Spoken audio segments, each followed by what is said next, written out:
안녕하세요. 저는 딸기 만두 소리책 딸기입니다. 오늘 엄마가 읽어 주실 책은 체리 토마토 파이입니다. 작가 베르니크 드 비르, 옹기니 이세진, 출판사 청미입니다. 낭독을 허락해 주신 출판사 선생님 고맙습니다. 구독, 좋아요 눌러주세요. 듣고 계신 이모, 삼촌 고맙습니다. 봄바람에 감기 조심하세요. 사랑하고 축복합니다. 또 만나요.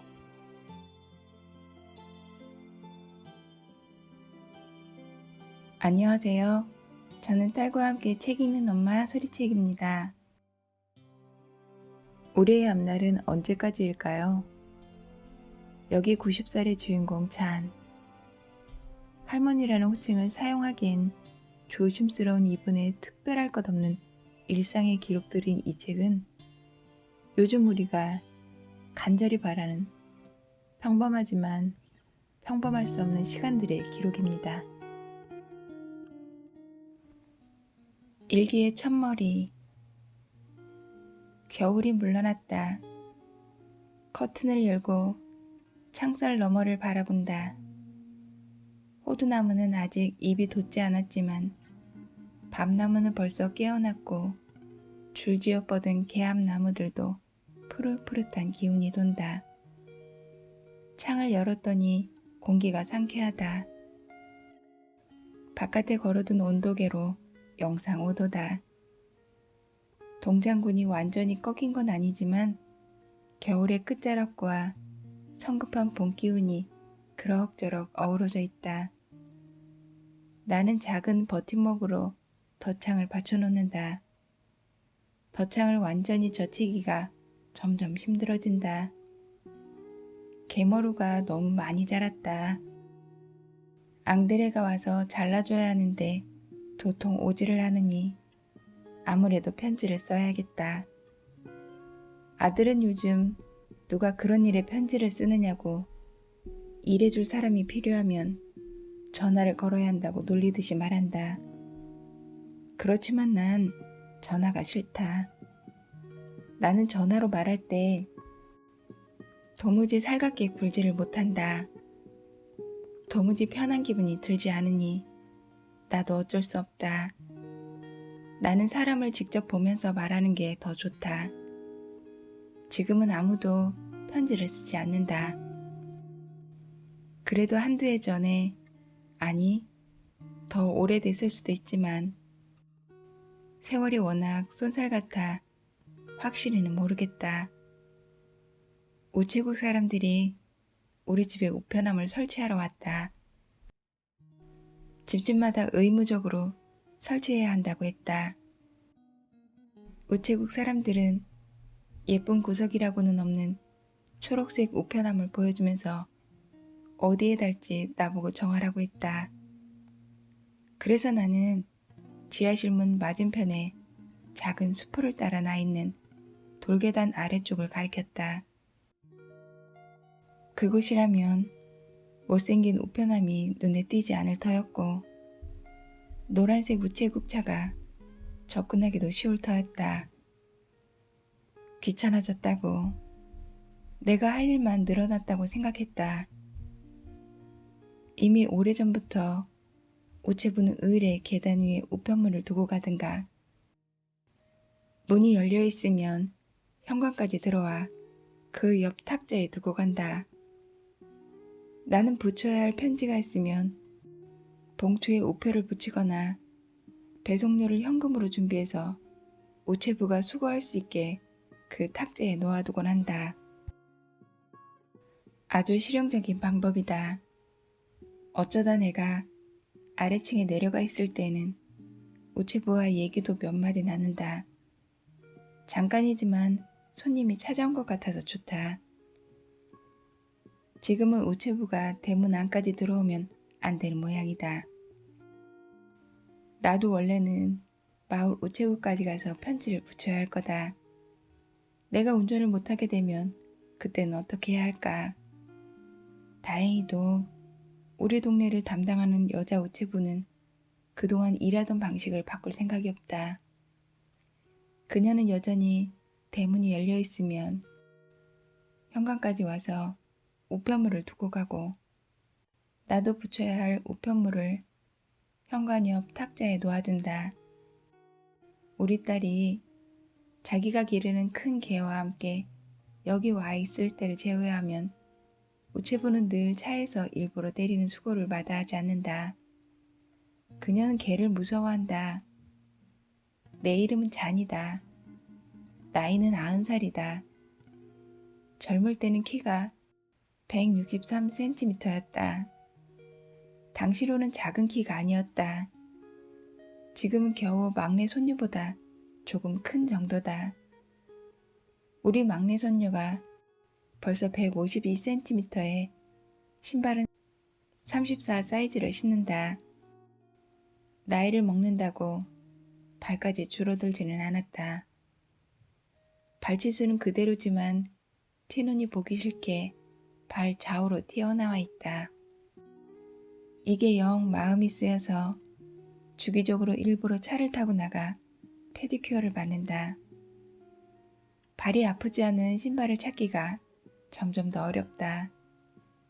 추운 날에는 하도 오래 신어 달아빠진 장화 말고는 신을 게 없는데 우리 딸은 내가 그 장화를 신으면 치를 떤다.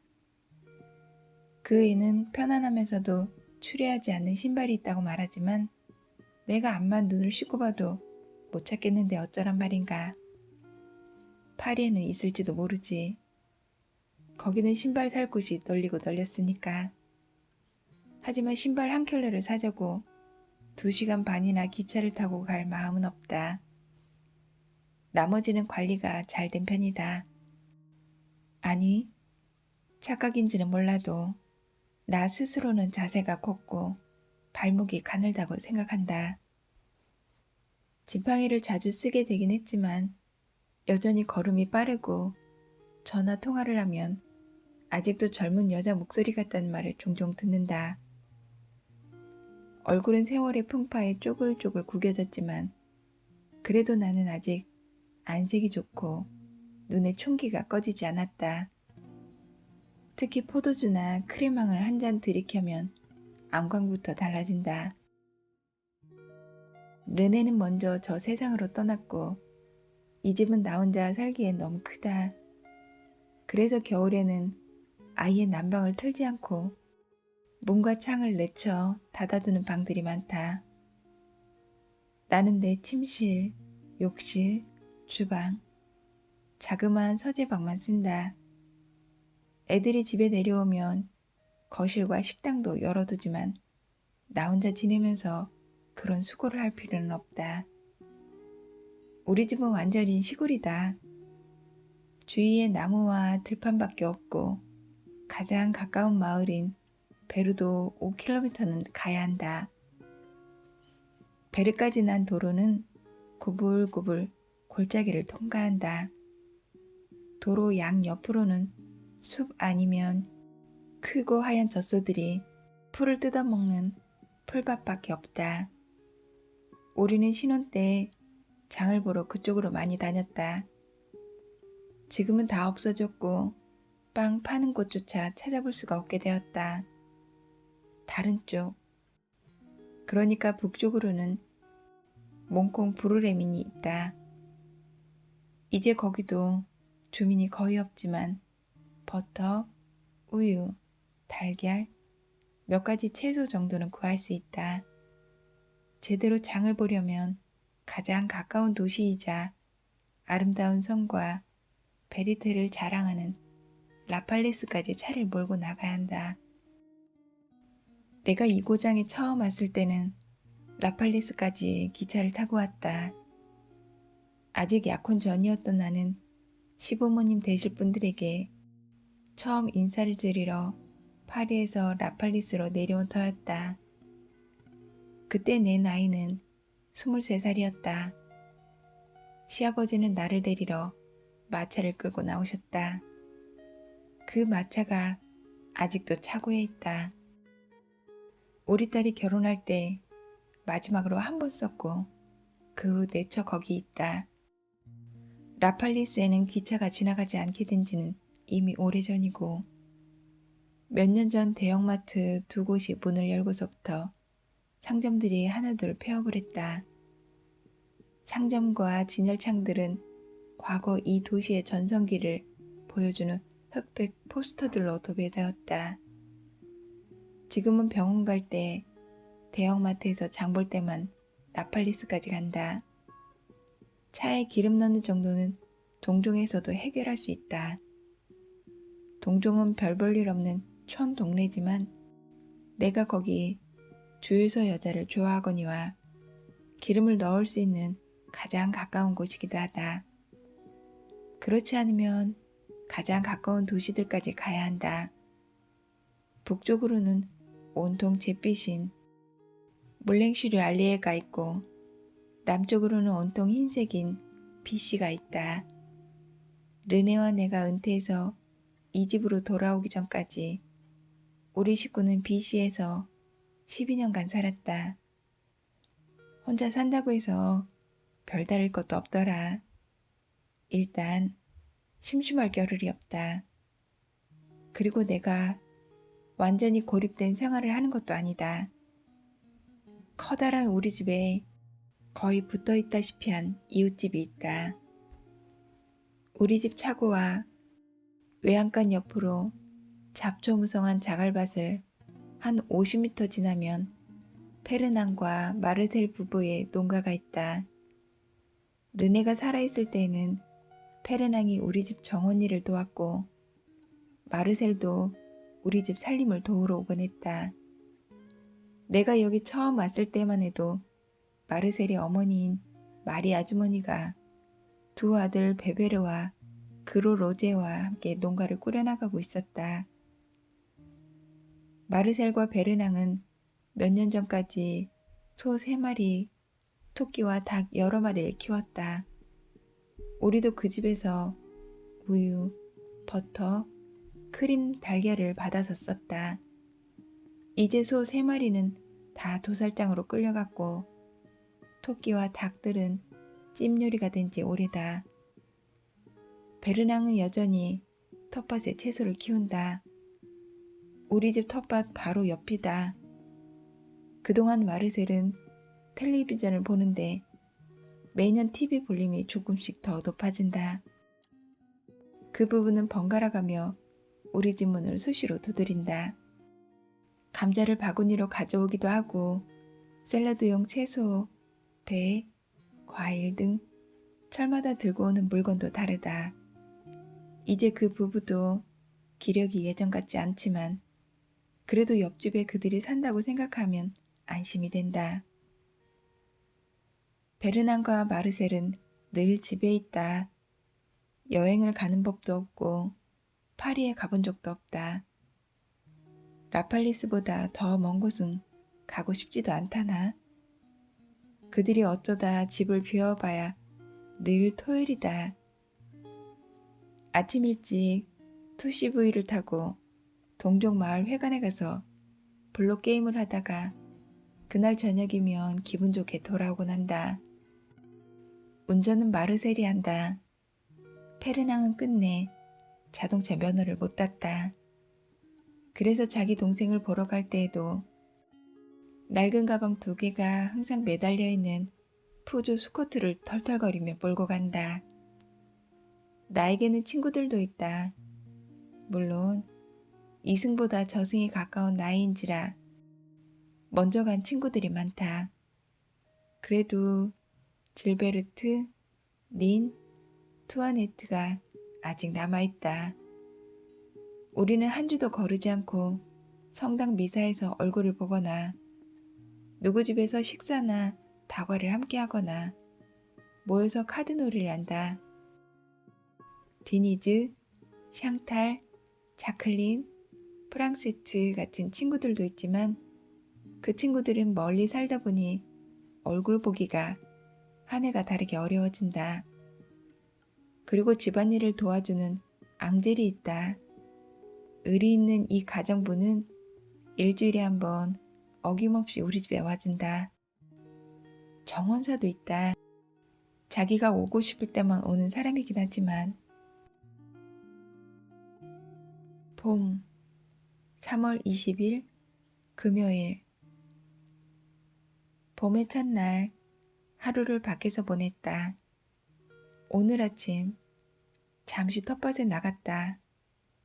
과실수에 꽃이 피었다. 창틀 옆 복숭아 나무에는 분홍꽃이 피었고 빨랫줄 맞은편 벚나무들도 눈이 내려앉은 것처럼 꽃이 다 피었다. 지난달에 정원사가 나무 딸기와 까치나무 가지를 정리해두어서 아주 보기가 좋다. 그가 아스파라거스 고랑에서 잡초도 다 뽑아놓았는데 올해 소출이 어떨지는 아직 모르겠고 5월 초까지 기다려봐야 한다. 나는 아스파라거스 수확할 때가 정말 좋다. 재미도 쏠쏠하고 하얀 순을 잘 보고 줄기가 부러지지 않게 흙을 살살 흩어내려면 눈썰미도 있어야 한다. 안타깝게도 작년엔 아스파라거스가 잘 안 됐다. 아스파라거스를 재배하는 지역이 아니니만큼 토양이 잘 안 맞는 건가 싶기도 하다. 점심을 먹고서 바깥에서 커피에 밀크 초콜릿 한 조각을 곁들여 먹었다. 그러고 나서 물이 지은 장미나무 화단 옆으로 등나무 의자를 끌고 갔다. 장미는 아직 피지 않았지만 가지는 다 예쁘게 다듬어 두었다. 매년 2월부터 나는 전지가위를 들고 가지마다 눈 3개씩만 남기고 다 쳐낸다. 가지치기도 오래 하면 허리가 쑤시고 아프기 때문에 매일매일 조금씩 일한다. 봉우리가 벌써 많이 올라와 있다. 머지않아 꽃이 만발할 것이다. 조금 아래 테라스로 이어지는 양지반, 음지반 내리막길에는 수고를 들이지 않고도 볼 수 있는 진달래와 수국이 피었다. 올 초에 수국을 밀어내어 커다란 회색꽃은 다 떼어버리고 새순이 돋을 때까지 겨우내 내버려둔다. 진달래 발치에서 노란 수선화들이 태양처럼 고개를 내밀었다. 폭발적인 노란색이 보라색 방울꽃, 향기 그윽한 하얀색 히야신스와 어우러진다. 나는 안락의자 깊숙이 몸을 묻고 알키비아데스를 몇 쪽 읽다가 따사로운 햇살에 까무룩 잠이 들었다. 우리 나이가 되면 사람이 고목 같다. 노인네들도 날씨가 좋으면 슬슬 되살아나고 조금은 푸릇해진다. 한 해의 한 해가 예전 같지 않지만 말이다. 화창한 봄날은 우리가 천년만년 살 수 있을 것 같다는 환상을 불러일으킨다. 3월 21일 토요일 볕 좋은 오늘 아침 정원사가 모종 포트를 바리바리 싸들고 한박 웃음을 지으며 나타났다. 나는 진즉에 일어나 있었다. 새벽부터 새소리에 눈이 절로 떠진다. 몇 주 전부터 찍찍대는 새소리가 점점 더 일찍 들리는 것 같다. 일단 깨면 도로 잠들기가 어렵다. 그러다 보니 수면 부족으로 하루 종일 멍하다. 그렇다고 창문을 닫아버리면 나중에 너무 덥다. 너네가 있을 때부터 계절에 상관없이 늘 창문을 열고 잤기 때문에 습관이 들었다. 공기가 통하는 느낌이 들어야 잠이 잘 온다. 그리고 나는 새들의 노랫소리도 아주 좋아한다. 새에 대해서는 잘 모르지만 나에게는 십자 말풀이로 단련된 어우력이 있다. 티티새, 박새, 까나리아, 깨꼬리, 찌르레기, 칼새, 할미새, 방울새, 나이팅게일. 박새나 딱새 같은 이름은 참 재밌다. 이름만 주워 섬겼지 이 새들이 어떻게 생겼는지 대체로 잘 모르지만 그런 건 아무래도 상관없다. 울새도 있다. 울새는 커다란 주황색 반점 때문에 알아보기가 쉽다. 어제 주방으로 울새가 한 마리 들어왔다. 새는 널찍한 나무 식탁에 잠시 내려앉았다가 날아갔다. 요 작은 새들은 사람을 그리 무서워하지 않는 것 같다. 내가 정원에서 커피를 마시고 있으면 곧잘 폴짝폴짝 뛰어오곤 한다. 내가 제일 좋아하는 새는 뻐꾹이다. 뻐꾹뻐꾹 소리를 들으면 왠지 모르지만 어릴 때로 돌아간 기분이 든다. 머나먼 시간으로부터 밀려오는 감미로운 느낌. 그리고 제비도 있다. 제비는 봄을 알리기도 하지만 낮게 날아 비 소식을 전하기도 한다. 집 앞 잔디밭도 원형 화단 근처와 울창한 나무 주위로 서서히 색이 돈다. 그 나무 이름을 들어보긴 했는데 여태 못 외웠다. 노란색, 파란색, 흰색, 연보라색이 여기저기 감돈다. 노란색은 민들레, 미나리 아제비, 앵초꽃이다. 파란색은 수레국화, 흰색은 데이지, 연보라색은 제비꽃과 붉은 토끼풀이다. 나 어릴 적에는 붉은 토끼풀을 따서 꽃잎 아래 달콤한 꿀을 쪽쪽 빨아먹곤 했다. 들꽃을 꺾어다가 자그마한 유리잔에 담으면 그 자체로 예쁜 꽃다발이 된다. 정원사는 삽, 쇠스랑, 양동이를 가지러 지하실에 내려갔다. 돌계단으로 초록색 호수를 끌어올려 놓고 작업에 들어갔다. 원형 화단에 삽으로 구멍을 여기저기 팠다. 그러고 나서 조심스럽게 펜지 모종을 포트에서 드러내고는 뿌리가 숨을 쉴 수 있도록 흙덩이를 살짝 흔들어 털어주었다. 모종을 하나씩 심고 주위에 흙을 약간 돋운 후 물을 뿌렸다.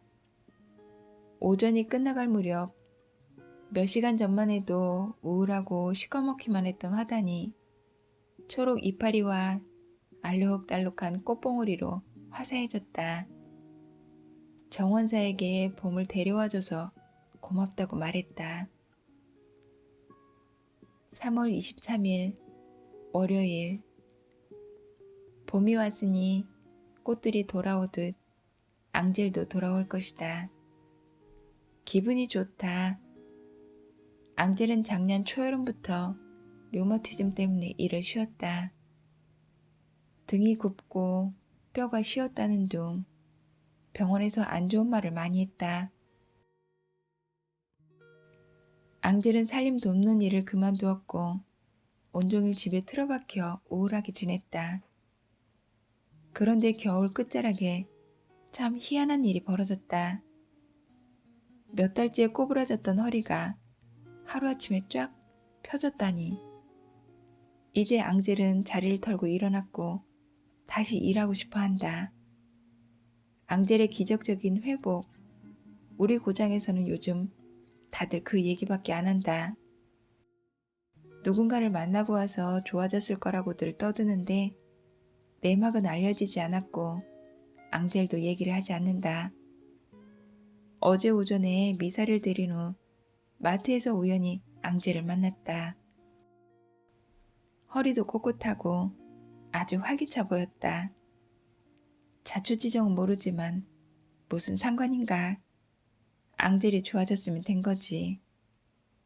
일을 할 수 없다는 것 때문에 앙젤은 힘들어했고 매사를 비관적으로 보았다. 나와 질베르트는 그 자리에서 당장 예전처럼 우리들 집에서 일을 해달라고 말했다. 화요일과 금요일은 질베르트네로 가고 목요일은 우리 집으로 오기로 했다. 앙젤이 몸이 안 좋아 고생하는 동안 질베르트는 자기네 마을 여자 한 사람의 도움을 받아 그럭저럭 살림을 꾸려나갔고 나는 마리데 부인을 불렀다. 내가 독거노인인데 집안일을 도와줄 사람이 없다고 편지를 썼더니 그녀는 즉시 자기가 해보겠다고 나섰다. 마리데 부인은 일에서 은퇴한 지 좀 된 사람이었지만 다들 일주일에 하루 정도는 오히려 재밌을 거라고 했다. 나는 마리데 부인을 아주 좋아한다. 그녀는 늘 쾌활하고 일도 뚝딱뚝딱 잘하고 고장 돌아가는 소식도 전해준다. 일주일에 3시간 그녀가 와 있으면 사람 사는 집 분위기가 난다. 게다가 갈 때는 꼭 우리 집 쓰레기 봉투를 도로변 쓰레기 수거함에 내놓아준다. 그 수거함이 워낙 높아서 나는 까치발을 해도 쓰레기 봉투를 집어넣기가 힘들다. 앙젤의 회복 소식을 알려준 사람도 마리데 부인이다. 나는 너무 주책으로 보일까봐 누가 앙젤의 허리를 고쳐줬는지 아느냐고 묻지는 못했다. 지난주에 마리데 부인이 우리 집에서 마지막으로 일을 하고 갔다. 목요일이면 앙젤이 일하러 오고 마리데 부인은 다시 은퇴 생활로 돌아갈 것이다. 마지막 날까지도 부인은 나에게 살갑게 뽀뽀를 하고는 쓰레기 봉투를 챙겨 들고 떠났다. 3월 24일 화요일 아침에 수프에 넣을 파를 캐러 텃밭에 나가려고 하는데 투시브의 엔진이 부릉대는 소리가 들렸다. 몇 번의 불발 끝에 겨우 시동이 걸린 자동차가 진입로로 튀어나갔다. 허리를 쭉 펴고 앉아 운전대를 잡은 마르셀은 키가 크고 덩치도 좋아 머리가 다알랑말랑한다. 조수석에 앉은 페르낭은 왜소하고 비리비리해 보인다. 페르낭은 스쿠터와 감자 나르는 손수레 외에는 아무것도 몰아본 적이 없다. 얼마 전부터는 손수레를 끄는 것도 힘들어졌다. 다리가 짧고 기수 다리처럼 휘어서 손수레를 감당할 힘이 없다. 그래서인지 지금은 걸핏하면 스쿠터를 타고 다닌다. 말에 올라타 등자에 발을 얹듯 스쿠터에 앉아 다리를 쩍 벌리고 페달을 밟는다. 그렇지만 페르낭이 그렇게까지 나이가 많은 건 아니다. 나보다 10살인가 12살인가 아래인데도 사람이 유독 사가 보인다. 등도 굽고 다리도 O자형이라서 지팡이 없이는 잘 못 걷는다. 아마 이제 다리를 똑바로 못 펴지 싶다. 마르셀은 남편과 비슷한 나이일 텐데도 훨씬 건강해 보인다. 얼마 전에 당뇨 진단을 받긴 했지만 풍채를 보나 쩌렁쩌렁한 목소리를 보나 약해 빠진 구석이 없다. 남편이 쪼그라들수록 마르셀은 점점 더 힘이 뻗치고 뒤룩뒤룩 살이 찌는 것 같다. 마르셀은 몸보다 정신머리가 문제다.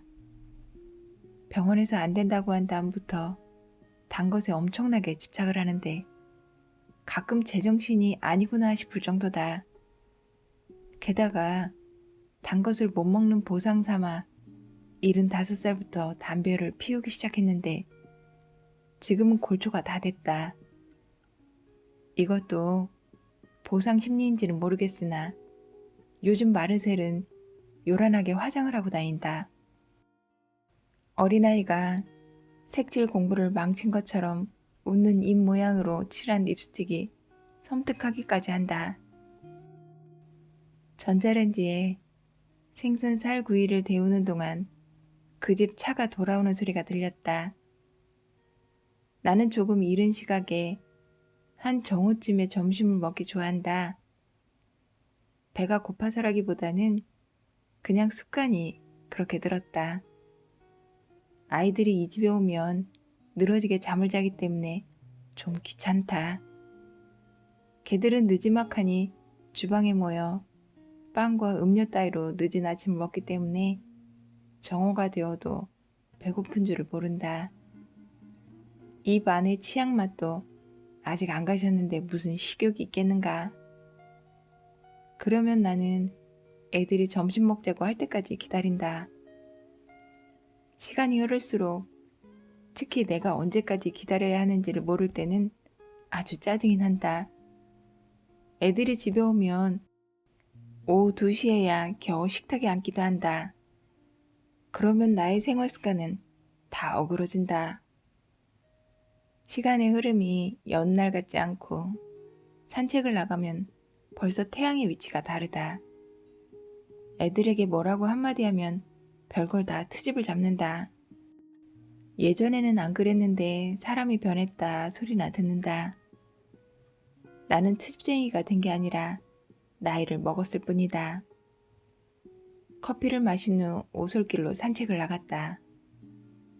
마르셀이 나를 향해 총총 걸어오는 모습이 보였다. 아무래도 한참 전부터 나를 보고 있었던 모양이다. 꽃무늬 원피스 차림에 오렌지색 니트를 걸친 마르셀은 기분이 아주 좋아 보였다. 그녀는 립스틱이 잔뜩 묻은 담배를 손에 들고 나를 향해 환하게 웃어 보였다. 자, 저 어때요? 역시 그랬다. 오늘 오전에 페르랑인 선술집에서 친구들과 블록 게임을 하는 동안 마르셀은 미용실에 모양을 내러 갔던 것이다. 마르셀이 아주 고와 보이기는 했다. 가장 큰 변화는 회색이었던 머리가 싹 바뀌었다는 것이다. 마르셀은 그게 아주 자랑스러운 듯 했다.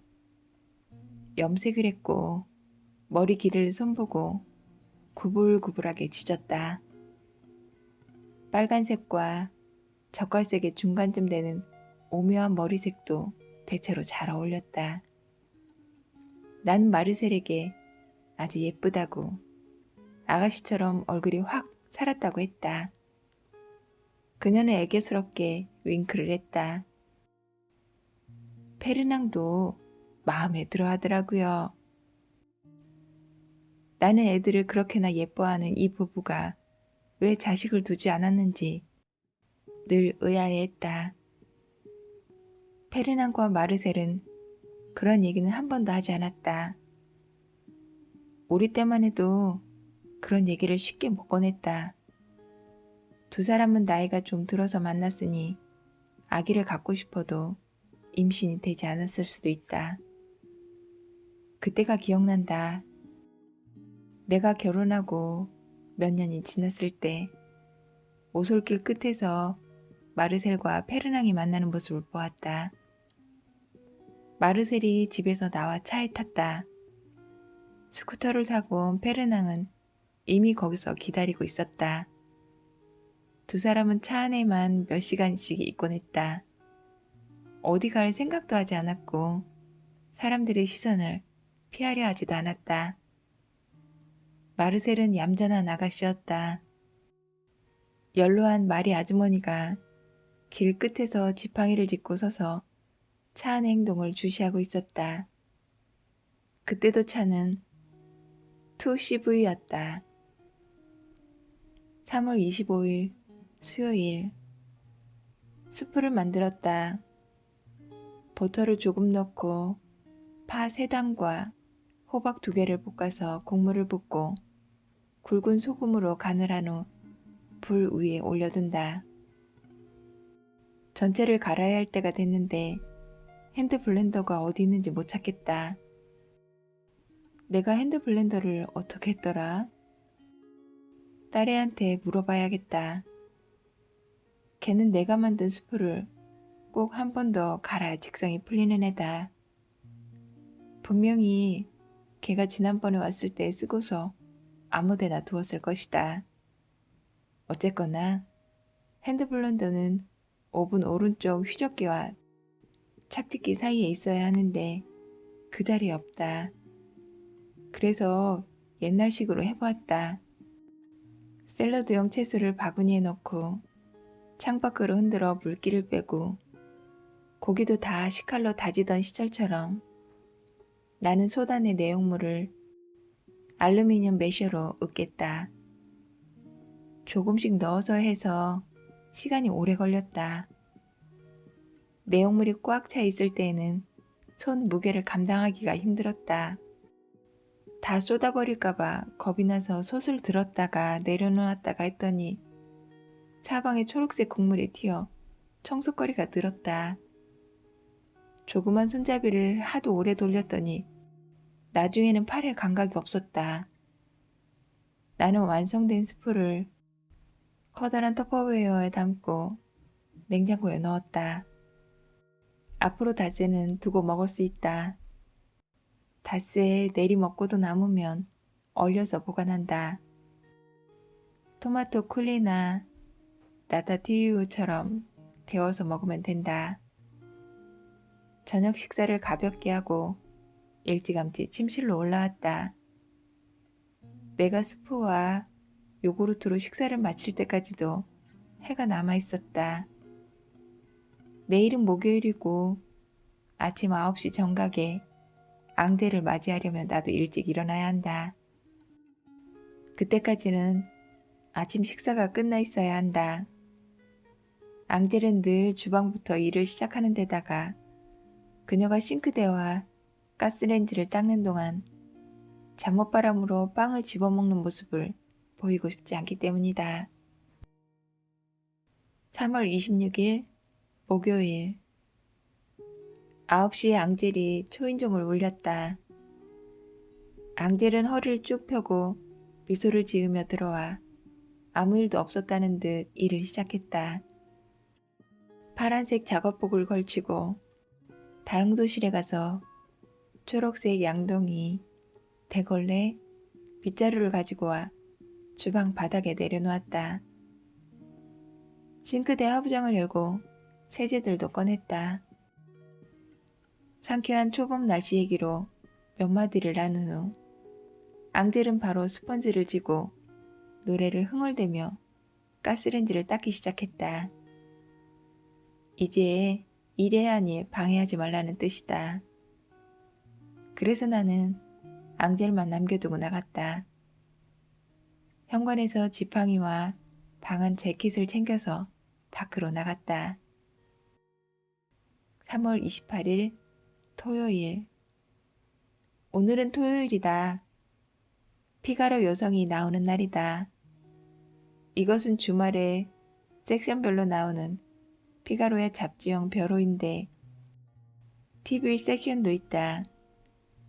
전에는 프로그램 편성표를 많이 봤는데 지금은 채널도 너무 많고 프로그램도 너무 많아서 뭐가 뭔지 모르겠다. 그래서 TV 섹션은 곧바로 폐지함에 넣는다. 여성 섹션도 사실 읽는다고 하긴 뭐하고 가끔 서평란만 읽는다. 내가 노리는 것은 올리비에 시의 십자 말풀이다. 요리 레시피도 있지만 조리법이 복잡하고 재료가 많이 들거나 쉽게 구할 수 없는 향신료를 써야 한다.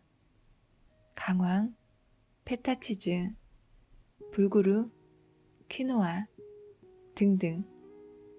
요즘 유행하는 식재료는 내가 젊었을 때 한 번도 먹어보지 않는 것들이다. 우리 딸이 내 찬장에 채운 바스마티 쌀이나 발사믹 식초라든가. 걔는 내가 먹는 쌀이 너무 둥글고 내가 쓰는 식초가 너무 시다고 한다. 자기도 오랫동안 불평 없이 잘만 먹어놓고서 생각을 그렇게 하니까 맛이 다르게 느껴지는 거지. 요 몇 년 동안 토요일에 십자 말풀이를 빼먹은 적은 한 번도 없지 싶다. 르네와 여행을 다닐 적에는 신문 구독을 잠시 중단하곤 했는데 나는 나중에 우리가 받지 못한 신문들까지 구해서 보곤 했다. 십자 말풀이는 잠시나마 몰입을 하게 해준다. 한 회에 십자 말풀이 6개가 나온다. 나는 늘 십자 말풀이를 좋아했고 풀기도 꽤 잘 푼다. 어떤 단어들은 똑같은 정의가 여러 번 나와서 달달 외울 정도다. 게다가 십자 말풀이는 두뇌 건강에 좋고 치매를 늦춰준다고 한다. 내 나이 90이지만 두뇌는 빠릿빠릿하다. 나는 머리 쓰는 일을 꾸준히 해왔다. 독서도 하고 스크래블 게임도 즐기고 카드점도 치고 브릿지 게임도 한다. 일간지 피가로는 사실 잘 읽지는 않는다. 그래도 주말밤 벼로 때문에 르네가 죽은 후에도 구독을 끊지 않았다. 모아놓은 신문은 불쏘시개로 쓴다든가 하면 된다. 르네는 내가 신문에서 연재소설과 십자 말풀이밖에 보지 않는다고 놀리곤 했다. 그이는 정치면, 증권가 소식, 부고와 고지까지 꼼꼼히 읽고는 새로운 사망, 출생, 혼사를 위하여 술잔을 들곤 했다. 3월 29일 일요일 성지 주일인 오늘 르보르 부인이 저 세상으로 떠났다. 미사를 마치고 나오다가 또아네트에게 그 소식을 들었다. 르보르 부인은 딸과 함께 옛날 영화를 보는 중이었다고 한다. 아무렇지도 않게 잘만 웃으면서 흑백 코미디 영화를 보다가 갑자기 나 좀 피곤하구나 라면서 눈을 감았는데 그대로 숨을 거두었다나. 자기가 죽는다는 것도 모른 채 그냥 간 거다. 나는 조금 질투가 났다. 파리에 살아서 못 본 지 오래인 내 친구 루이는 자신의 죽음을 온전히 의식하면서 죽고 싶다고 한다. 나는 루이와 생각이 다르다. 하긴 루이는 젊을 때부터 호기심이 유난하긴 했다. 젊을 때는 잘 나가는 과학자였으니 당연하기도 하고, 지금도 루이는 뭔가 불가사의한 것들에 관심이 많다. 그러니 죽음이라는 거대한 미스터리도 온전한 의식으로 경험하고 싶은 게지. 나는 의식을 일단 놓아버린 후에 죽음을 맞는 편이 좋을 것 같다. 아무 자각도 없이 그냥 웃다가 혹은 잠든 사이에 이승을 하직하면 좋겠다. 3월 30일 월요일 나의 작은 세상은 서서히 휑해진다. 주위 사람들이 하나둘 저 세상으로 떠나고 빈집이 늘어난다. 자식들은 다른 곳에 살거니와 여름 휴가 때에도 살을 쌓은 소들이 음메 우는 한적한 밀밭 천지보다는 인산인해를 이루는 바닷가를 더 좋아한다. 몇 년 전에 영감들이 하나둘 먼저 떠났다. 이제 혼자 살던 노파들이 하나둘 떠나기 시작한다. 지난주에는 에드몽드를 저승길로 떠나보냈다. 정동하던 사람이 갑자기 그렇게 됐다. 에드몽드는 키가 크고 체격이 좋았다. 절대 그 나이로 보이지 않는 사람이었다. 그녀는 늘 머리 뿌리까지 염색을 했다. 그 친구가 얼마나 기력이 좋았는데 주름도 없고 뺨에는 보기 좋게 살집이 붙어 있었는데 아코디언처럼 쪼글쪼글한 내 뺨과는 천지 차이였다. 수다스럽다 싶을 만큼 말도 잘했다. 천년만년 그렇게 살 것 같았다. 그러던 사람이 작년부터 노망이 나기 시작했다. 아무도 에드몽드가 어쩌다 그렇게 됐는지 몰랐지만 병세는 급격히 악화됐다. 자식들이 내려와 이제 혼자 지낼 수 없으니 요양원 비슷한 시설로 들어가야 한다고 에드몽드를 설득했다. 나는 뚜아네뚜와 닌과 함께 두세 번 그곳으로 에드몽드를 보러 갔다. 친구는 이미 딴 사람이 되어 있었다. 마지막 만났을 때에는 우리를 제대로 알아보기나 했는지 그것도 잘 모르겠다. 다행히 그 상태가 오래가지는 않았다. 사실 정확한 사인도 나는 모른다. 심장도 체념했고 본인도 살고 싶다는 생각이 없었을 게다. 에드몽드도 남편을 먼저 보냈다. 그 친구 남편과 내 남편은 어릴 때부터 친구였다. 그 양반은 막판에 투명한 콧줄을 주렁주렁 달고 살았고 휴대용 산소통 없이는 외출도 하지 못하는 신세가 됐다.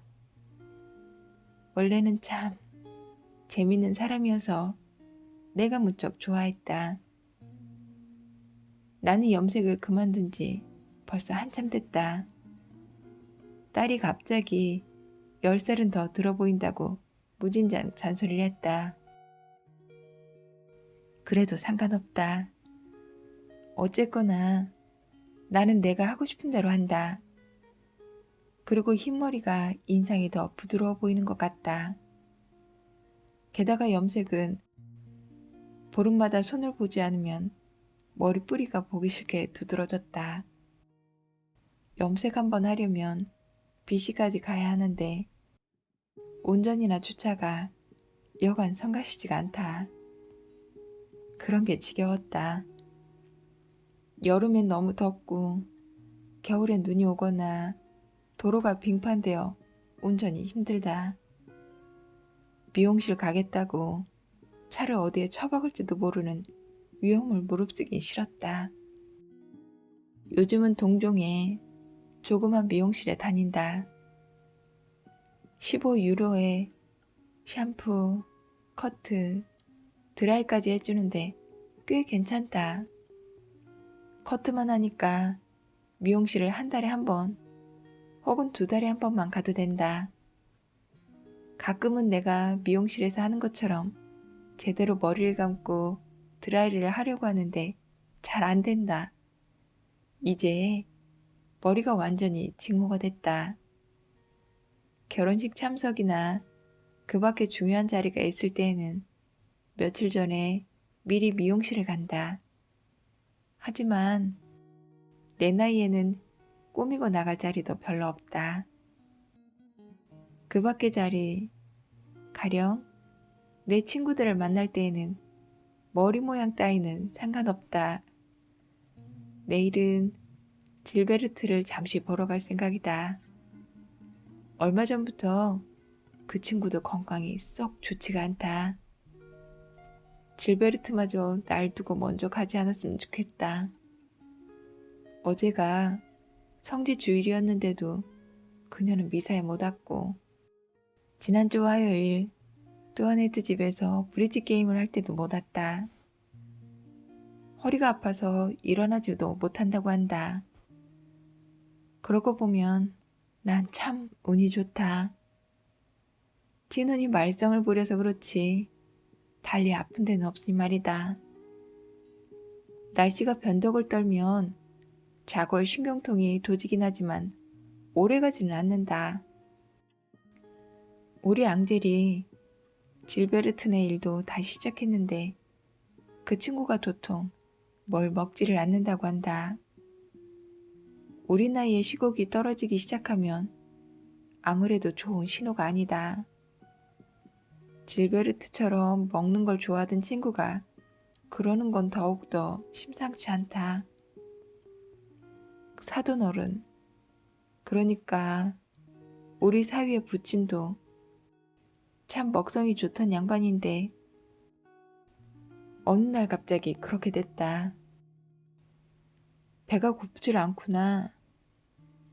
체념조로 그렇게 말씀하시더니만 바로 그 다음날에 돌아가셨다. 3월 31일 화요일. 질베르트가 영 안 좋다. 얼굴이 많이 상했고 기력이 없어 말도 잘 못한다. 뭘 먹지를 않으니 사람이 반쪽이 됐다. 무엇보다 염려스러운 것은 원래 그렇지 않던 사람이 우울한 생각이 많아졌다. 내가 들고 간 백포도주를 한잔하고도 기분이 살아나는 기색이 없다. 사람이 축 처져서 뭘 해도 흐물흐물 매가리가 없다. 아무튼 질베르트의 그런 모습을 보니 속상하다. 부활절 휴가에 아들이 내려온다던데 부디 보살핌을 잘 받고 건강을 회복했으면 좋겠다. 집에 돌아왔더니 뭘 좀 마시고 기운을 내고 싶어졌다. 다행히 차게 보관한 위스키 한 병이 있었다. 나는 크래커를 곁들여 한잔하면서 십자말풀이를 마저 불었다. 그러고 나서 호박과 파이로 만든 스프를 데워서 먹고 후식으로 사과 하나를 먹었다. 저녁마다 그러듯이 내일 아침에 쓸 잔, 빵 2조각을 담을 작은 접시, 나이프와 티스푼을 준비해 두었다. 가염 버터도 토스트에 부드럽게 바를 수 있게끔 냉장고에서 꺼내 놓았다. 혈압약 2알이 녹도록 물컵에 넣어 두었다.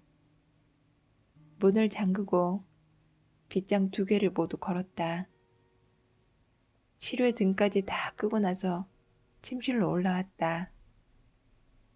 덧창은 닫고 창문은 살짝 열어두었다. 간단하게 씻고 이도 닦았다.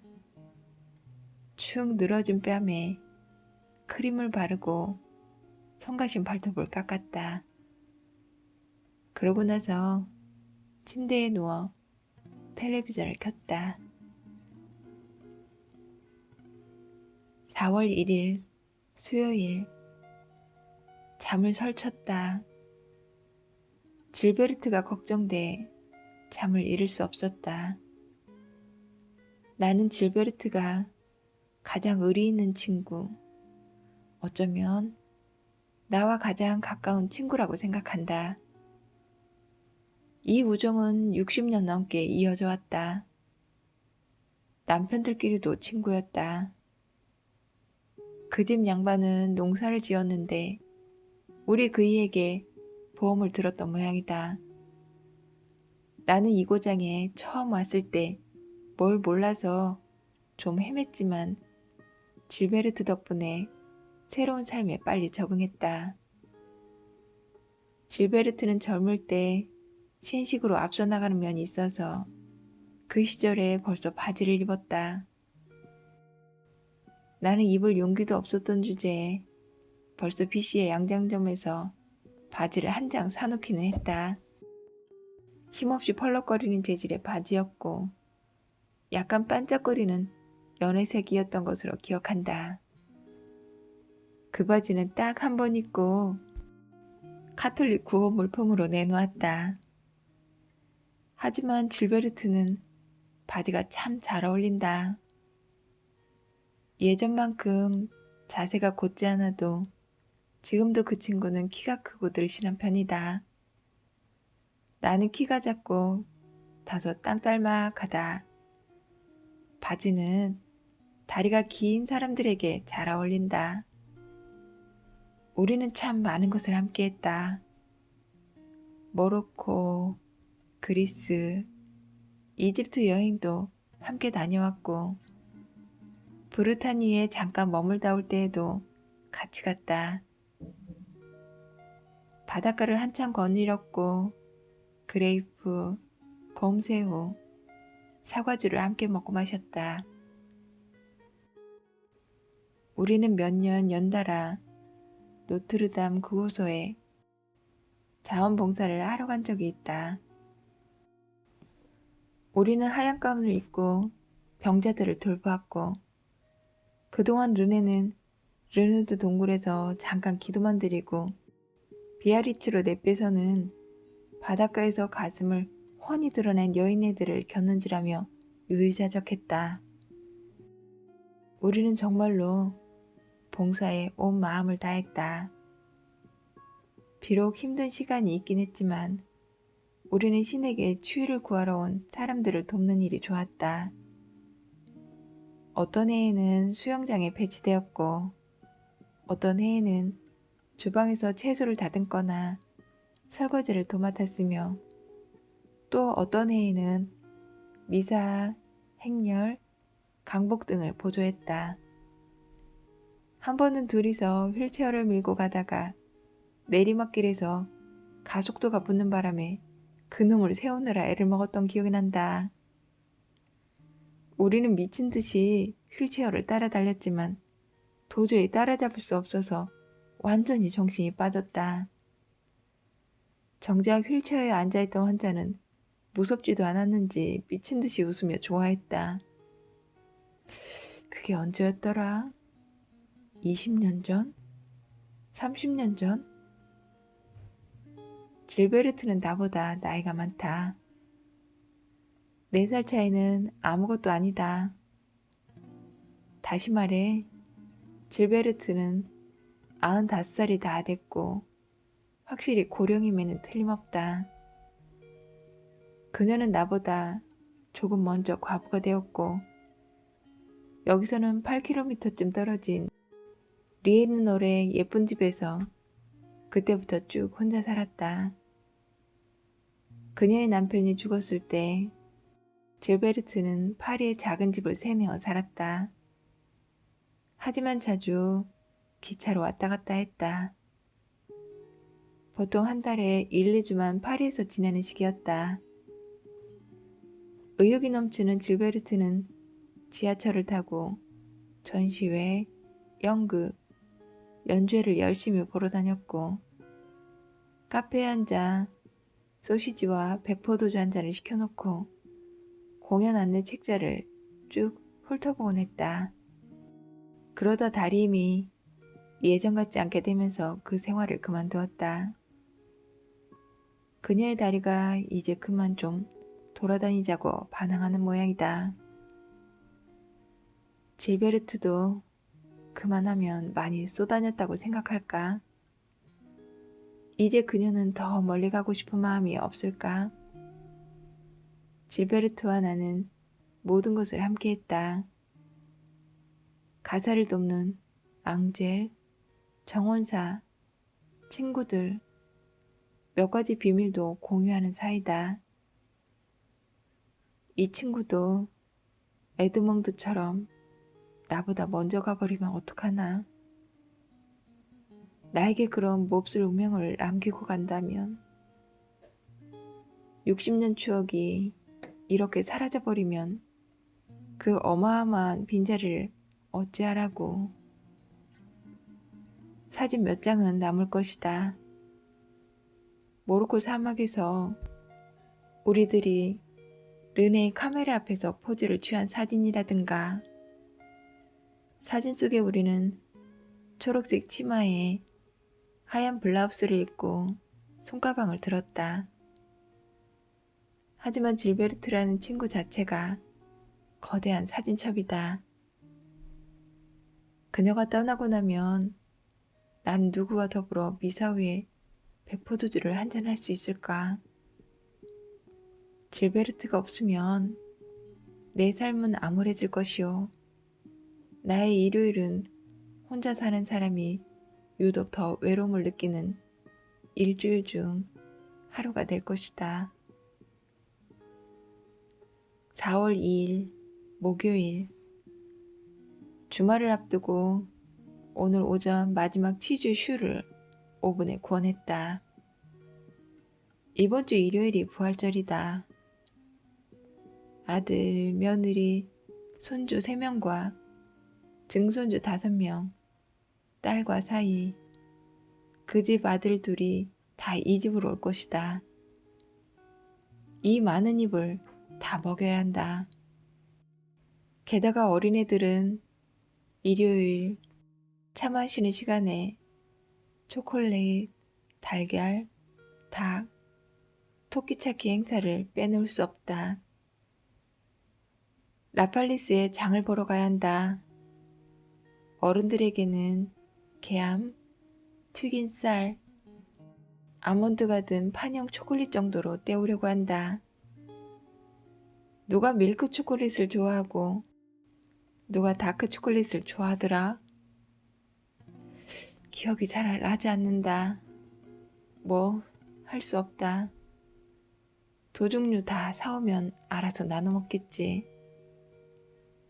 부활절에는 늘 미사에서 돌아와서 맛있는 식전주를 마신다. 나는 펀치를 만들었다. 마침 오렌지가 많이 있었고 우리 집 식당 찬장에는 늘 괜찮은 럼주와 사탕수수 설탕이 있다. 곁들일 음식으로는 이미 1월 초부터 매주 30여 개의 슈와 소시지 파이를 구워서 쟁여놓았다. 애들이 전부 먹어 치우지는 않았으면 좋겠다. 나도 냉동실에 좀 남겨두고 싶으니까. 매년 양을 조금씩 늘려서 만드는데도 별로 남는 게 없기는 마찬가지다. 아주 어린 아이들도 거실에 상을 차리기가 무섭게 달려든다. 아이들도 우리 딸이 키우는 개만큼이나 개걸스럽다. 그 개는 늘 굶고 사는가 보다. 우리 때는 어른들이 거실에서 술을 마시면 거기는 어른들 세상이라고 어린애들은 얼씬도 못했다. 게다가 우리는 우리끼리 노는 걸 더 좋아했다. 부모님이랑 같이 있으면 조금만 잘못해도 혼이 나니까 조심해야 했고 어른들 하는 얘기는 지루하고 재미없었다. 지금은 애가 몇 살이든 간에 어디서나 어른들과 동석을 한다. 거실, 서재, 식탁. 그러니 아이는 지루해서 엄마 치맛자락을 붙들고 떼를 쓰든가 긴 의자나 루이 16세풍 안락 의자에 맥없이 널브러져 있다. 식전주를 마시는 자리에도 아이들을 동석시키고 오렌지 주스나 코카콜라를 나눠준다. 나중에 보면 양탄자는 음식 부스러기 천지, 다탁은 아이들 컵 놓은 자리가 끈적끈적, 안락 의자는 아이들이 뭐 묻은 손가락을 닦아서 얼룩투성이다. 그래도 아이들에게 뭐라고 하면 안 된다. 그랬다가는 내가 한 소리를 들을 거다. 그리고 내가 그 아이들을 정말 좋아하고 나중에 또 우리 집에 오기를 바라기 때문에 아무 말도 하지 않는다. 어쨌거나 내가 죽고 나면 골동품 안락 의자, 긴 의자, 양탄자, 다탁도 다 걔들 거다. 어차피 자기들 물건인데 곱게 쓰지 않으면 자기들만 손해지. 부활절 달걀 찾기는 밖에서 하려고 한다. 딸내미 개를 묶어두고 화단, 창가, 울타리에 달걀을 숨긴 다음 빗물바지 홈통에 매달린 종을 땡땡 친다. 그러면 달걀 찾기 대회가 시작된다. 아이들이 천지사방으로 뛰어다니는 동안 나는 거실 벽난로 앞에 앉아서 십자 말풀이를 하든가 책을 좀 읽으면서 잠시나마 평화를 만끽하련다. 4월 3일 금요일. 미치겠다. 오븐이 작동이 안 된다. 오늘 저녁에 애들이 온다고 진즉부터 준비해놓은 치즈파이를 구울 수가 없다. 숫자 0 4개가 깜빡깜빡 불이 들어온다. 보통은 이 자리에 온도와 조리 시간이 표시되든가 오븐을 사용하지 않을 때는 현재 시각을 알려준다. 내가 모르는 사이에 정전이 있었던 모양이다.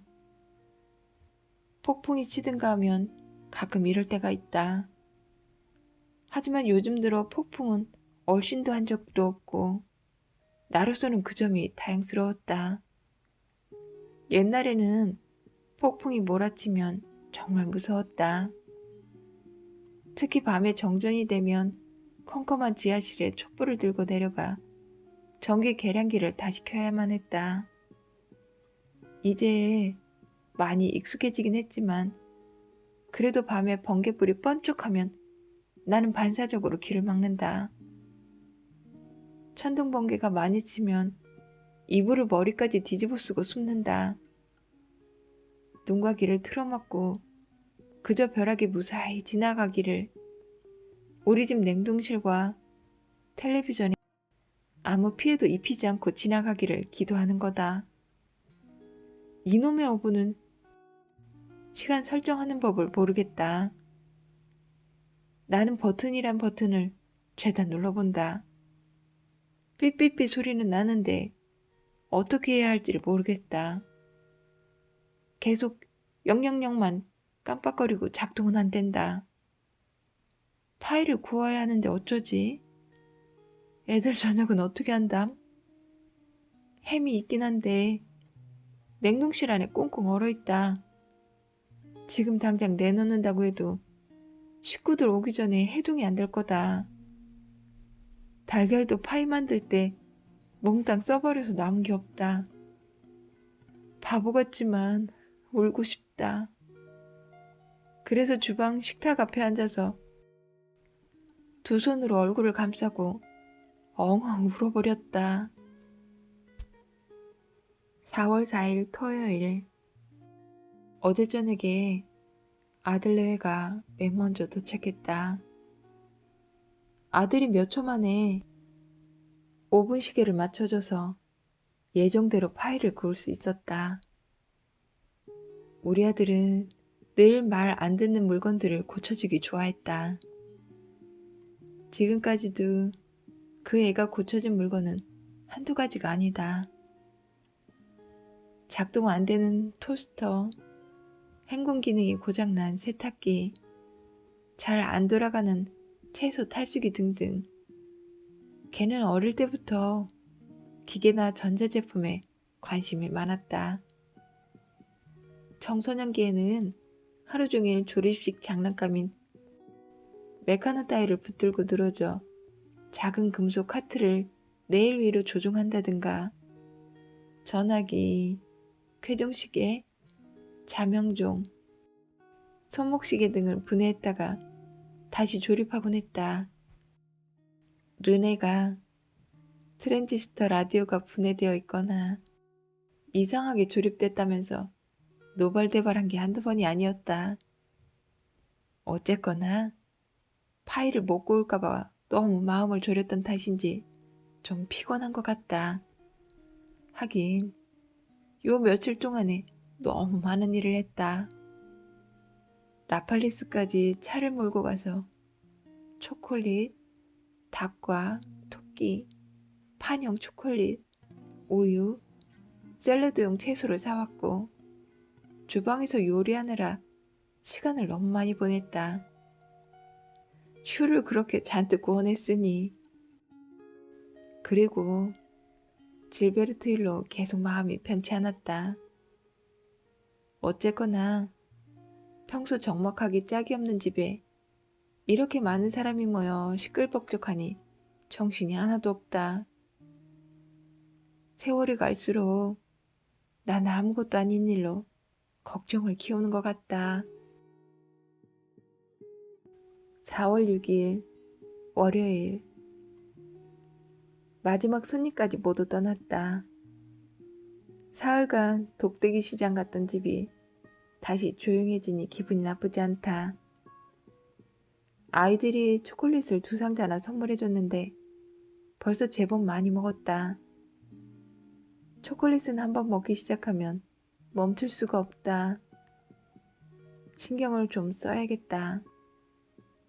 갑자기 간 경련을 일으키거나 살이 쪄서 치마가 안 맞으면 곤란하니까. 나는 초콜릿이라면 사중을 못 쓴다. 특히 내가 제일 좋아하는 폴랄린 초콜릿에 약하다.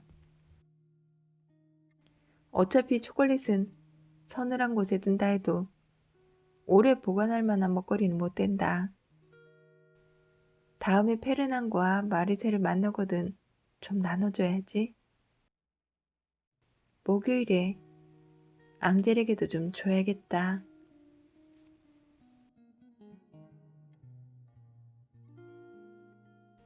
이 자네 일기는 그 다음해인 3월 19일 토요일까지 이어졌었습니다.